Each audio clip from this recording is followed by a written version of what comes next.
Un'imponente operazione antidroga è stata portata a termine nelle prime ore di oggi nei territori dei comandi provinciali di Cagliari, Oristano, Matera e Siena, dove i carabinieri del nucleo investigativo di Cagliari, supportati dai comandi territorialmente competenti, unitamente a personale dello squadrone riportato Cacciatori Sardegna e 11° NEC, hanno eseguito 17 provvedimenti cautelari, 7 custodie cautelari in carcere, 9 sottoposizioni agli arresti domiciliari e un obbligo di dimora, emessi dal GIP del Tribunale di Cagliari su richiesta della locale Procura della Repubblica nei confronti di altrettanti indagati appartenenti a 4 autonomi gruppi criminali dediti al traffico internazionale e allo spaccio di sostanze stupefacenti. Le indagini, coordinate dalla locale direzione distrettuale antimafia di Cagliari, hanno permesso di dimostrare come i 4 gruppi criminali locali, indipendenti tra loro,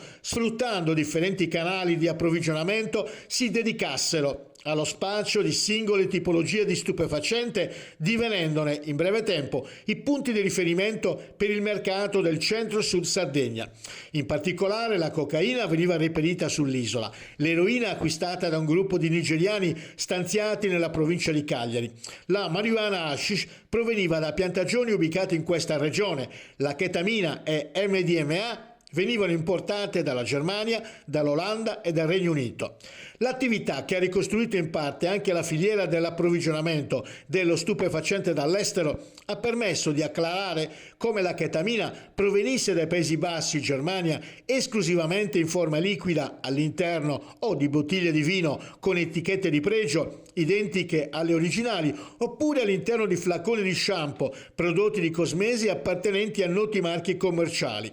L'attività di indagine in esame ha consentito di effettuare 20 arresti in flagranza di reato e 4 deferimenti in stato di libertà, nonché di sottoporre a sequestro 1142 grammi di eroina, 418 grammi di cocaina, 23.840 grammi di hashish, 2.308 grammi di marijuana, 3.027 grammi di ketamina, all'epoca dei fatti il maggior sequestro a livello nazionale, 56 grammi di MDMA, 15 flaconi di metadone e la somma contante di 7.230 euro.